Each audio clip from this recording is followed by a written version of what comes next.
Hello everyone, welcome to the channel go to success. और आज के इस वीडियो में हम बात करेंगे बल्कि डिस्कस करेंगे एक इम्पोर्टेंट पॉइंट जो कि अक्सर कंफ्यूजन में रहता है। TGT social science subject combination, क्या सब्जेक्ट कॉम्बिनेशन बनेगा, कौन अप्लाई कर सकता है कौन नहीं कर सकता है। इस वीडियो में हम वही चीज़ देखेंगे, क्या आप इस पोस्ट के लिए एलिजिबल है या नहीं है। अगर आपके पास नेचुरल साइंस है, क्या नेचुरल साइंस और फिजिकल साइंस वाले कैंडिडेट्स, मैथ्स वाले कैंडिडेट्स टीजीटी सोशल साइंस के लिए अप्लाई कर सकते हैं या नहीं कर सकते हैं। मेन मुद्दा हमारा एजुकेशनल क्वालिफिकेशन को लेकर है, ठीक है। तो पहले तो नंबर ऑफ पोस्ट ईडब्ल्यूएस के अलग से दी गई है 35, जनरल 295, ओबीसी 116, एससी 21, एसटी 2, ठीक है। यहाँ पर अगर एजुकेशनल क्वालिफिकेशन की बात करें तो सबसे पहले आपको बैचलर्स डिग्री होना चाहिए, या तो ऑनर्स या पास, ठीक है।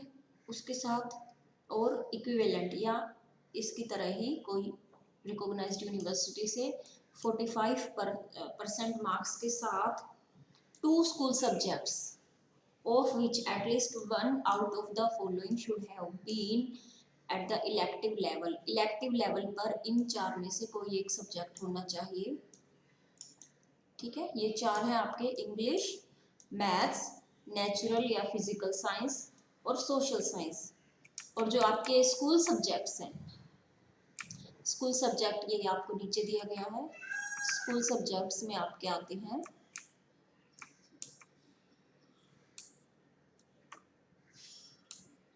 इसमें नहीं दिया गया है, बट स्टार तो लगा हुआ था, उस पर देखते हैं अभी।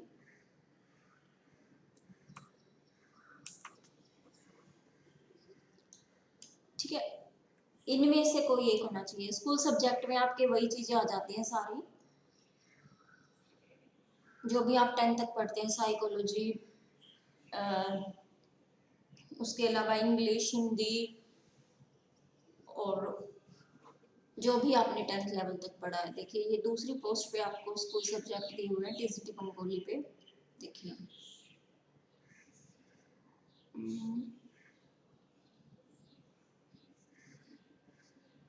School subjects are English, Hindi, physics, chemistry, computer science, biology, maths, business study, accountancy, economics. ये सब क्या है, स्कूल सब्जेक्ट्स हैं जो आपने स्कूल लेवल पर पढ़े हुए हैं।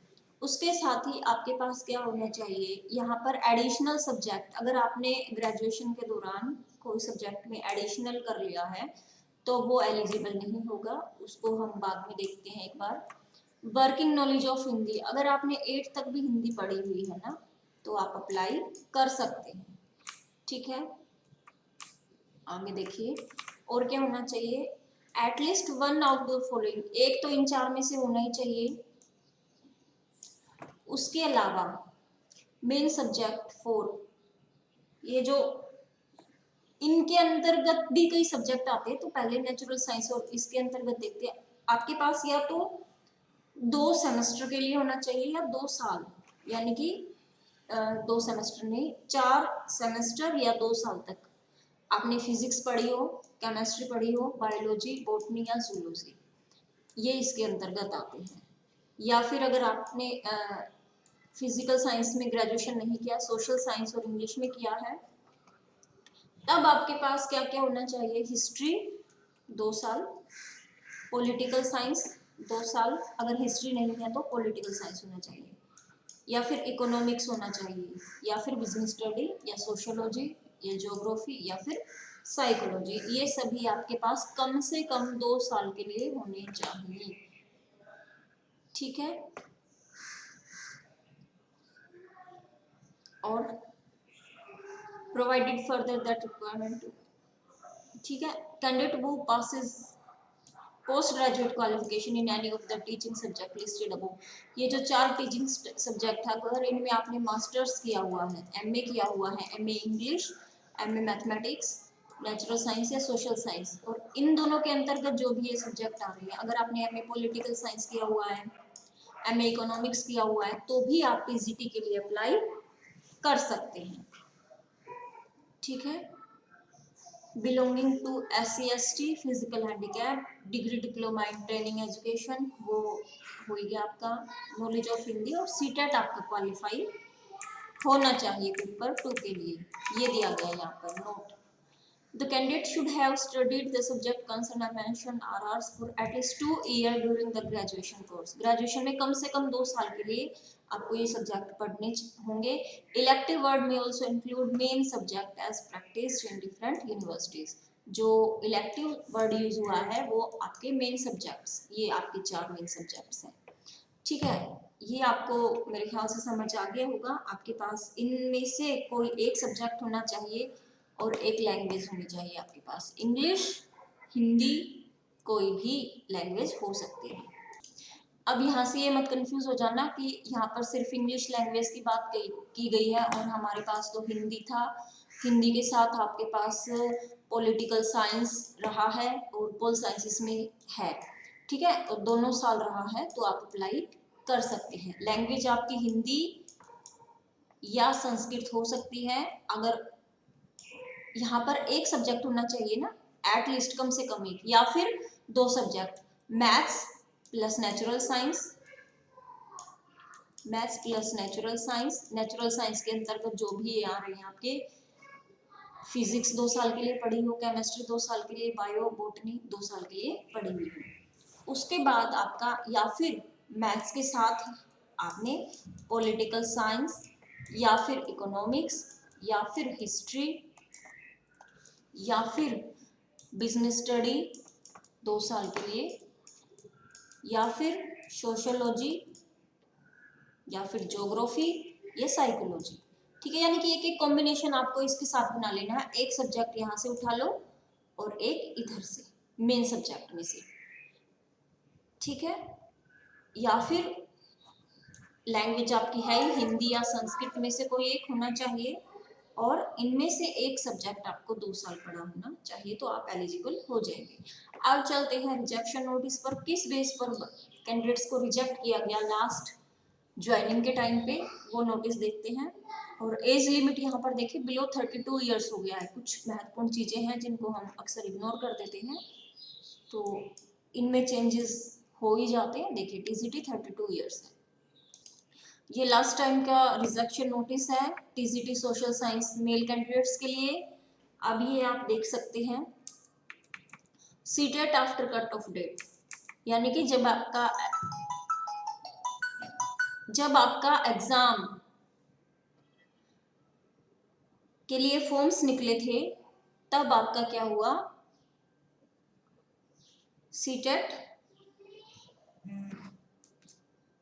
क्लियर हुआ। आगे ये पॉइंट आप देख सकते हैं, BEd special instead of BEd. Normal BEd की बजाय कैंडिडेट ने क्या किया हुआ था, स्पेशल एजुकेशन से बीएड किया हुआ था। ये देखिए no BEd CTET after cut off date, इन्होंने बीएड नहीं किया हुआ था और सीटेट जो था उनका कट ऑफ डेट यानी कि फॉर्म निकलने के बाद क्लियर हुआ है। मान लीजिए ऐसे हो जाता है ना कि फॉर्म पहले निकल गए, सीटेट के एग्जाम बाद में हुआ या रिजल्ट बाद में आया, तो ये वो केस है।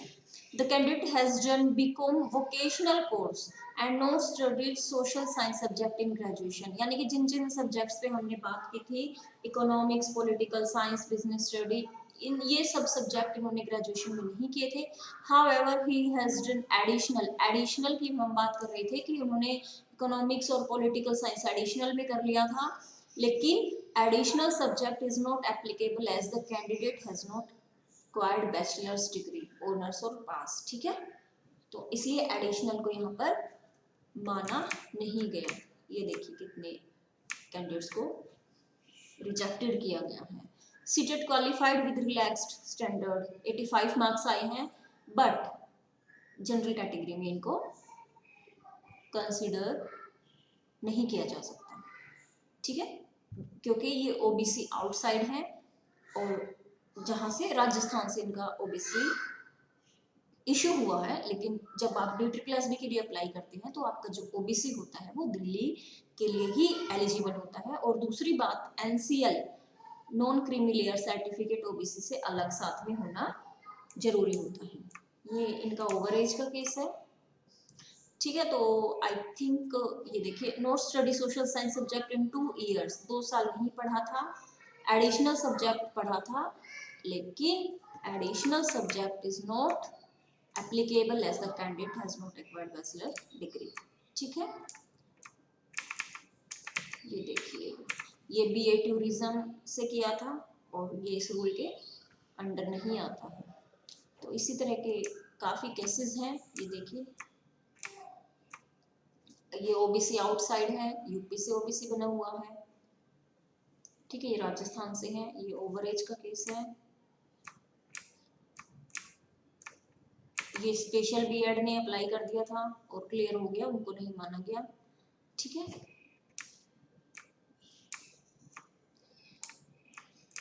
तो ये सब आप देख लीजिए। ये रीजंस हैं जिनसे रिजेक्ट किया गया है कैंडिडेट्स को। तो आप मान के चलिए कितना तकलीफ होती है जब आप इतनी मेहनत से एक एग्जाम को क्लियर करते हैं और उसके बाद इस तरह से आपको रिजेक्शन नोटिस थमा दिया जाता है ना। तो सोच समझ के आप फॉर्म फिल करें, एग्जाम दें, बहुत अच्छे से क्लियर करें, डॉक्यूमेंट्स को बहुत ध्यान से संभाल के रखें, एक एक डॉक्यूमेंट्स को कलेक्ट करके रखें, इंफॉर्मेशन लेते रहें, क्या क्या आपको डॉक्यूमेंट्स चाहिए, क्या होना चाहिए। सबसे पहले फॉर्म भरने से पहले आपका सीटेट क्वालिफाई होना चाहिए। अगर आप रिजर्व कैटेगरी से हैं, एससी एसटी या ओबीसी पर मेन फोकस किया जाता है आजकल, ओबीसी आपका कट ऑफ डेट से पहले होना चाहिए, यानी कि फॉर्म भरने से पहले आपका ओबीसी का सर्टिफिकेट बना होना चाहिए। ओबीसी सर्टिफिकेट के साथ साथ आपका एनसीएल, नॉन क्रीमी लेयर, यहाँ पर हम बात करें एनसीएल बना होना चाहिए। जहां से आपका ओबीसी सर्टिफिकेट बनेगा वहीं से आपका एनसीएल भी बन जाएगा। इसमें लगभग 1 वीक टू 10 डेज या 2 वीक्स लगते हैं बस। ठीक है, और अगर कोई नोन मिल जाते हैं आपको या पैसे देकर काम करने वाले बहुत होते हैं तो थोड़ा जल्दी भी काम हो सकता है। Thank you so much. आज के इस वीडियो में इतना ही, होपफुली ये आपके लिए काफ़ी यूजफुल रहेगी। तो यहाँ से एक कंक्लूजन ये निकलता है कि बीकॉम वाले भी कहीं ना कहीं अगर उनके पास इंग्लिश सब्जेक्ट है और बिजनेस स्टडी है या फिर मैथ्स है, देखिए मैथ्स है, एक लैंग्वेज होगी उनके पास और बिजनेस स्टडी होगा तो वो अप्लाई कर सकते हैं। ठीक है, पॉलिटिकल साइंस या इनमें से किसी एक सब्जेक्ट में आपने मास्टर्स किया हुआ है और 2 साल तक नहीं पढ़ा है लेकिन मास्टर्स कर लिया, फिर भी आप अप्लाई कर सकते हैं। Thank you.